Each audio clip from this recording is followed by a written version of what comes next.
Nos encontramos con el contador José Luis Seteri, quien nos va a comentar los puntos más destacados del nuevo proyecto de ley de impuesto a las ganancias, cuarta categoría, presentado recientemente en el Congreso. Bueno, en primer término, agradezco la editorial La Ley por ser convocado para esta charla, digamos, referida al proyecto de los cambios en el impuesto a las ganancias. Bueno, apareció, por suerte y por fin, el proyecto de ley que cambia el impuesto de la cuarta categoría de los sueldos a una ley del impuesto a los ingresos personales. Esto lo primero que hace es revertir la mejora del impuesto a las ganancias en los sueldos que había sido sancionada el año pasado a través de la ley 27.725. La vigencia de esta norma, que es un tema conflictivo, ya vamos a ver por qué, es a partir del año 2024. Respetando que el impuesto a las ganancias es un impuesto de ejercicio y en función de eso se establece la vigencia anual. De esta manera estaría influyendo en el pago de sueldos que se abonen en todo ese periodo. Recordemos que la cuarta categoría se rige por el sistema de lo percibido. Se incluiría aquí también entonces el sueldo de diciembre que se abonó en los primeros días del mes de enero, cuestión que permite la ley de contrato de trabajo, ¿no es cierto? Abonarlo hasta los 4 días hábiles siguientes del mes siguiente, digamos, ¿no es cierto? Ya vamos a ver que con esto hay conflicto, digamos, ¿no? En cuanto a una situación que se puede generar. A partir de este proyecto, el valor del sueldo bruto mensual exento quiere decir no es exento, sino por el cual no pagaría impuesto a las ganancias, ascendería a 1.250.000 pesos mensuales. Es sueldos brutos, ¿no? 1.250.000 pesos. De esta forma, un trabajador soltero pasaría a tener retenciones, en la medida que gane más de ese importe bruto, que hablamos, 1.250.000, o aproximadamente 1.037.500 pesos netos. Un empleado casado con 2 hijos empezará a tributar en la medida que su sueldo bruto mensual supere 1.590.062 pesos. De aprobarse este texto tal cual está hoy, porque tenemos que hablar siempre que hay muchos borradores, esto por lo menos ya va a entrar en el Congreso seguramente mañana, o hoy mismo, ¿no? Estará entrando, esto hasta el momento no ingresó. El conflicto se genera con la duda de qué va a pasar con los sueldos que se abonaron este año. Hasta ahora tenían el paraguas, la cobertura que daba la ley 27.725, que recordamos que ponía un tope a partir del cual se pagaba ganancias, que eran los 15 sueldos mínimos vitales y móviles. Entonces, hasta ahora sigue vigente eso, y ese es el paraguas o la cobertura que tienen esos sueldos. Si alguien cobró en los primeros días de enero sueldos de diciembre, no tuvieron retención de ganancias, y si se llega a cobrar el sueldo de enero sin una modificación de esta ley, tampoco deberían efectuarse retenciones de ganancias en la medida que no se superen esos 15 sueldos mínimos vitales y móviles. La AFIP, como esto establece vigencia, digamos, en el año 2024, no tendría facultades para establecer una vigencia diferente a la que establece la ley, lógicamente. Lo que sí podría hacer es permitir que el empleado devuelva o reintegre lo que cobró de sueldos, digamos, que deberían haber sido impuestos por la aplicación de este nuevo régimen de retención de ganancias, por los pagos efectuados desde el 1 de enero hasta la fecha, hasta el momento en que que tenga vigencia la ley, digamos, ¿no es cierto? Entonces, en ese caso, el empleador debería descontar todo el monto que no retuvo e ingresárselo a la AFIP, ¿no? Por medio del SICORE. Recordemos que desde el año 2004 existe la resolución del Ministerio de Trabajo 436 que pone como tasa límite de descuento, de retención de ganancias, hasta la tasa máxima que se paga por este impuesto, en este caso el 35%. Esto quiere decir que si el monto de la retención, supongamos que esto demore en aprobarse, supere ese tope del 35%, debería retenerse hasta ese límite y pasar al mes siguiente la diferencia. Lo que sí podría hacer la AFIP es establecer un sistema de cuotas para que sea abonado este monto no retenido, digamos, en el transcurso de los meses siguientes al de la vigencia de la norma. Con este cambio se regresa al sistema, o se intenta regresar al sistema del régimen anterior de ganancias, eliminándose el tope de los sueldos que quedaban afuera, digamos, de empleados que quedaban afuera de tributar ganancias. ¿Se acuerdan que había 3 categorías de trabajadores? Aquellos que ganaban hasta un monto determinado, otro grupo de trabajadores que ganaban de un rango a otro rango, en donde tenían una deducción adicional progresiva que podían computar como descuento, y después la última categoría, donde pagaban ganancias sin ningún tipo de contemplación, digamos. Esto ya queda sin efecto. Otra cosa que queda sin efecto sería el impuesto cedular, que había sido creado para los altos ingresos por la ley 27725. Recordemos que esa ley había dejado de lado el impuesto a las ganancias para la 4ª categoría, quedando limitado a autoridades de empresa, secretarios de Estado, etcétera, etcétera. Jueces que habían ingresado a partir del 1 de enero del 2017, ¿no es cierto? Determinadas empleados en relación de prensa que sí continuaban o continúan todavía, hasta tanto siga la ley vigente, con este sistema de retención. El proyecto también para este año prevé, entre otras cosas, que una exención en el impuesto al aguinaldo, al impuesto a las ganancias sobre el aguinaldo, para aquellos empleados que tienen de salario mensual de una suma equivalente a 1.250.000 pesos brutos, digamos. Hasta ese monto, entonces, el de aguinaldo estará fuera de retención.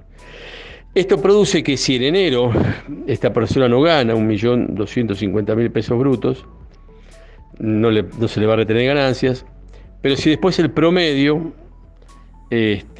supera este valor del semestre, si el semestre ya obliga a un pago de aguinaldo mayor a digamos, al monto mensual bruto de 1.250.000 de sueldo, generaría una retención brusca que se produciría en ese momento para corregir lo que no se efectuó en el año, digamos, ¿no es cierto?, en el semestre.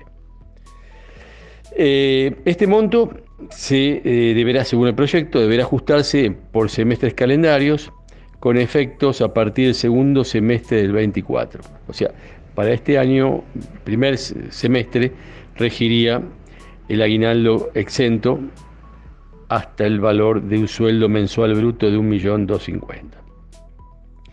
Por otro lado, el proyecto dispone la exención en el salario que cobran los trabajadores de relación de dependencia en concepto de bono por productividad, fallo de caja o conceptos de similar naturaleza, hasta un monto equivalente al 40% de la ganancia por año fiscal para aquellos trabajadores con remuneraciones brutas que no superen la suma de 2.500.000 pesos mensuales. Acá este valor se incrementa, digamos.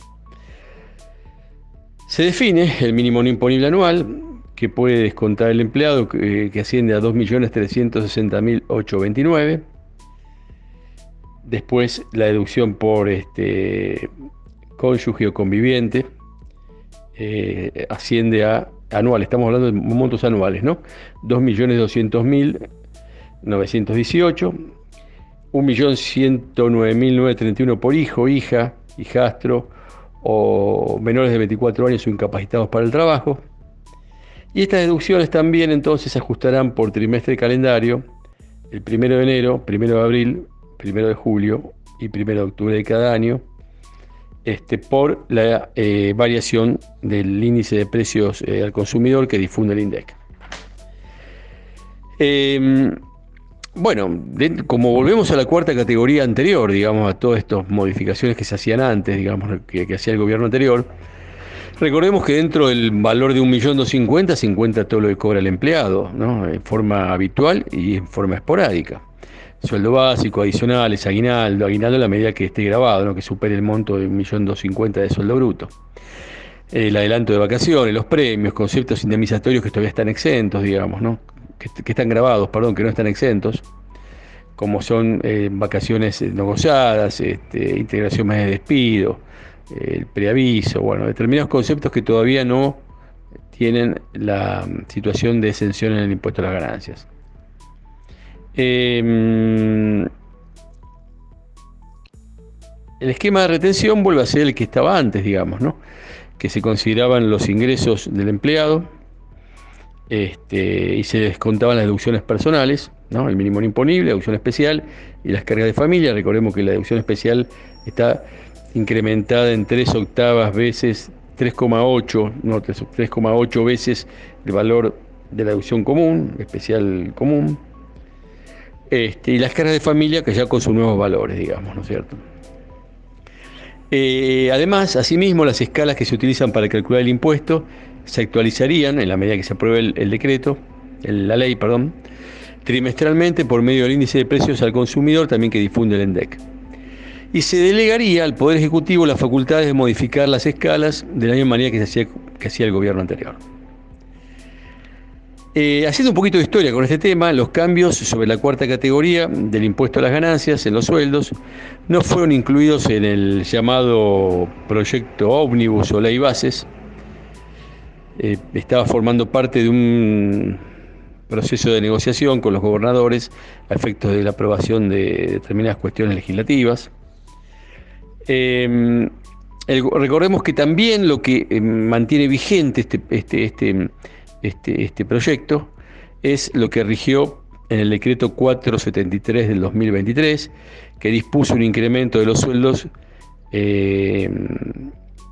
equivalentes a 15 sueldos mínimos vitales y móviles, los cuales hasta ese monto no iban a pagar impuestos a las ganancias, sí quedando grabados los que superaban esa cantidad de sueldos mínimos vitales y móviles.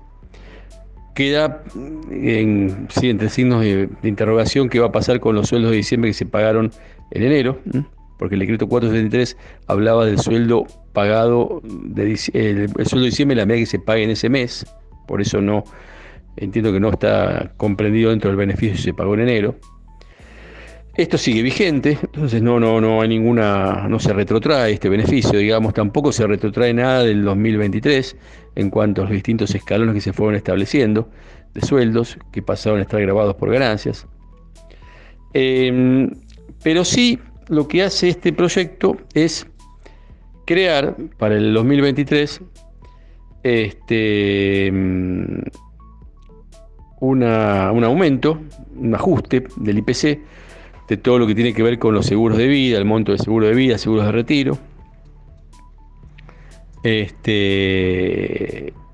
Y vuelve a poner en la ley la escala, digamos, vigente que había sido sacada de la norma, digamos, ¿no es cierto?, para el año 2023. Bueno, esos son los principales puntos que tenemos que considerar. Se vuelve a un esquema entonces de la cuarta categoría. El único tema que yo veo preocupante, digamos, en cada cuestión que se modifica desde el punto de vista impositivo, es que cada norma, cada impuesto, cada cambio contempla un ajuste específico y un plazo de ajuste determinado. Esto produce una atomicidad, digamos. Está atomizado todo el tema del ajuste por inflación en los impuestos, e incluso hay muchísimas deducciones y mínimos que no se ajustan, siempre por imperio de la ley 23.928, que todavía sigue vigente, en un artículo que impide la actualización de los impuestos, y la ley 24.073. Esto produce entonces un descontrol en cuanto al tema del ajuste por inflación, que se va actualizando, se va otorgando a medida que se van modificando determinados impuestos en forma, como decíamos antes, atomizada en donde hay distintos índices que se utilizan incluso para modificar las distintas cuestiones. Por ejemplo, no sé, en el monotributo se utiliza el índice de variación previsional, ganancias el RIPTE, bueno, hay distintas medidas que se consideran para actualizar por inflación. Lo que produce que que los impuestos existan ganadores y perdedores, ¿no es cierto? Porque no todos contemplan el mismo índice y la misma actualización en la frecuencia que correspondería. Como era antes, en la vieja época en donde el país vivió procesos de alta inflación, en donde todo se actualizaba por el IPIM, índice de precios mayorista a nivel general, tanto y ahí el ajuste era mensual, digamos, ¿no? De los saldos a favor, etcétera, que tenían en el IVA, por ejemplo, las empresas, los quebrantos, incluso estaban los saldos a pagar también, se actualizaban, digamos. Entonces, creo que estamos en un nivel de inflación en donde la actualización sería automática, debería ser automática para todos por igual y con una frecuencia mensual. Recordemos que sigue en el Congreso todavía durmiendo, entre comillas, el proyecto de la unidad de valor tributaria que posibilitaría que se actualicen determinados mínimos y deducciones en los impuestos. Bueno, nos encontramos en otra oportunidad. Muchas gracias.